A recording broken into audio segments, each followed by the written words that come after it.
let's talk about this tracker, okay? So there's a reason behind this.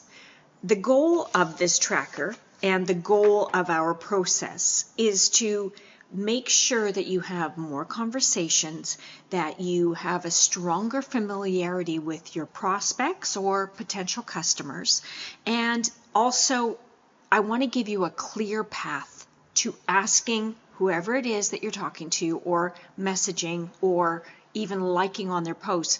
I want to make sure you have a clear path to asking them to take a look.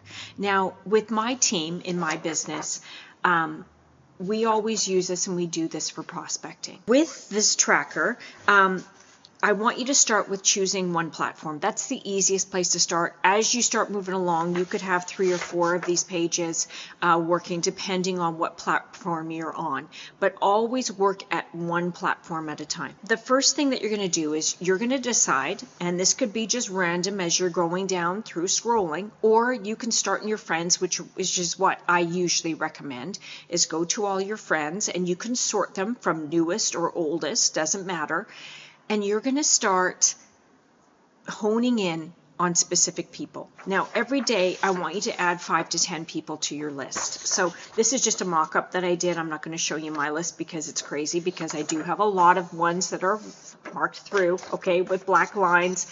I do have a lot of notes that go over here. So I want to make sure that you guys can see this clearly, okay?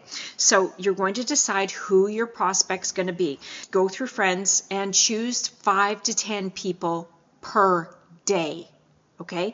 And you're going to do a quick check first. So you're going to go into their profile and you're just going to make sure, because if they're a brand new connection, somebody that sent you a friend request and you accepted, you want to make sure first that they're a real person. So check the number of friends that they have. Make sure they have a nice photo, is their profile photo, and then also make sure the background photo actually exists, because if it doesn't, you know what, block them, get them out of there, okay? You can also scroll down and see how recently did they post. If they're posting every day, great. That's a great prospect. If they're not and they haven't posted since 2023, forget it. Don't even bother, okay? Because chances are they're not even online that much, and they're definitely not going to see what you're doing. So do the check first on their profile, and if they're good, add them to your list. Day 1, the first little box, you're going to go on to their go onto their profile and look for 3 posts that they've done, and you're going to do 3 emojis. Okay, 3 emojis on 3 different posts, so different ones. At the same time, when you do the emoji, you can do the next box, which is also your comment. So you're going to make a great comment to them. And this can't be something where you're like, oh, that's great. Oh, love this. No, and you can't just throw in one of those little images of yourself either. No, you have to actually make a comment. The comment has to refer to the post in some way. So if it happens to be, I don't know, a recipe that they're sharing, you could say, oh my gosh, I never thought about using honey instead of sugar in a recipe like this. Thank you so much for sharing. Like, it has to relate to the post in some way. Or if it's about their pets, it could be, oh my gosh, I love these little dogs. Their pets are so cute. You know, something like that. Something fun, something with energy, something that really makes them proud of what they're posting about. And you're going to do that on 3 different posts. Now, the last thing you're going to do on day 1, you see I've got 3 little dots here. You are going to go into their stories. And on each, you're going to pick 3 stories. And if they haven't posted 3 stories, that's okay. Then you only do 2 or 1, but you're going to go in on 3 stories and you're going to do some sort of reaction, or you could even comment. One little thing I want to quickly say here, because it's really important. If you're doing this on Instagram or Facebook, when you go into their stories and you make a comment, something that's a good comment, more than 5 words, and something that pertains to the image, okay? And you make a comment, it goes directly into their private messages, into their DMs, which is awesome. So you're just saying something about the story. They're automatically looking, oh, I got a message. So now they're down checking out their messages, and it's directly from you. That is powerful because now they really notice you. Stories are one thing that people tend to forget about. It's so important to get in there and love on stories and make little comments because the connection is now building and building and building. Okay? Now, when you do each of these things, you're going to go into each day, and as you do them, make a little dot in each of the squares so that you know that you've actually done it. And you're going to continue doing this for 3 days. So if you're able to do this for 3 days in a row, you've now gone into their notifications 27 times in 3 days. Do you think they're going to recognize you? Absolutely. 100%. So the next step is to go into Messenger and do your first reach out.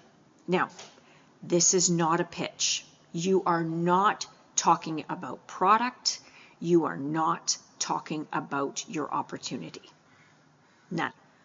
You are simply going in there and you're going to say something like, hey, Janine, you know, I just really wanted to tell you that I love what you're sharing right now on Facebook. The posts are just really resonating with me and they're just fantastic. Keep it up. Send, walk away. You don't pitch them about anything, nothing. So you go back into your tracker and you make a little check that you did that initial reach out, okay? And then you'll go back on day 4. You're going to do the same thing. 3 reactions, 3 comments on posts, and 3 comments or reactions on stories. And you can do this for 5 days. 5 days is when you have to make the ask. I've added in a day 6 because just sometimes you may feel that you're just not ready, okay? But if you take a day 6, there's no day 7. You need to get in there and do the ask. I want to warn you, sometimes when you do your first reach out, conversations start. And it's kind of fun because depending on how it goes, and as long as you're just switching your wording around and using the proper little triggers as far as asking open-ended questions, you never know. They may turn around and start asking questions about what you do. And it's all just down to strategy, okay? So in some cases, you might be asking right away. And if they say no, no problem. That's fine. You're not married to the outcome, all right? Sometimes they'll say yes, whatever it is that you're asking them. Like for me, I ask them, do you want to get on a Zoom and check it out and see what it's like? And in often cases, they're going to say, yeah, they'll check it out. So I know that they're getting on the next opportunity Zoom. When it comes to day 5, you're going to do your last little commenting and what have you. And then after that, you're going to make the ask. Okay, so the ask. You're going to go into Messenger and you're just going to ask. So I've got a couple of examples here. From your post, I've noticed that you've been talking a lot about whatever topic. It could be, you know, needing to make more money or working from home, or it could be, you know, you're talking a lot about lack of energy, or maybe it's you're not getting any sleep, you know, that sort of thing. I've started something new that made me think of you. Would you be open to taking a look? That's it. That's it. The next one, I've been meaning to ask, do you usually keep your options open when it comes to adding extra income streams? You know, I've really enjoyed chatting with you this week. Would you be open to hopping on a quick Zoom so I can share with you what I'm working on? Now, if they don't reply, wait a day. Okay? And then you're just going to send a gentle bump. That's all this is. Hey, Janine, just popping back in here because I know that messages can get lost. I'm sure you're busy, so I just wanted to bump this one up. No pressure at all. Just let me know either way. If you decide you want to keep them around, you can add them to the second page, which is your follow-up list. Now, you're going to do the same process of doing the reactions, the comments, and then the stories 3 times. but you're only going to do it once a week. Okay, so that one is why it says week 1, week 2, week 3, week 4, week 5, whatever. And then you can again follow back up with them later. Now for me, like on this one, I put in here, not now, because often people will say, you know what, I really don't have time right now, but you know, you never know, but maybe in the future, or right now I'm really happy. And you can even just leave it at that, but put them on your follow-up list. I mean, I would reply to them and say, that's great, I'm so happy that you're happy where you're at, because that's what makes everything worth it, right? I mean, at the end of the day, that's it. So you could even ask at that point, would you mind if I followed up in about 2 or 3 months just to see where you're at? And often, depending on the person, sometimes they'll be like, no, they might ghost you, or they might come back and say, sure. So again, put them on your follow-up list and make sure that you do the constant thing once a week, going in and doing the commenting, doing the liking, doing the stories, just to remind them that you're still around. All right. And then at the end of the time period you said that you would follow up. Follow up. Remember, they are expecting you to follow up. This isn't a case of you're bothering them. They said yes, so you follow up.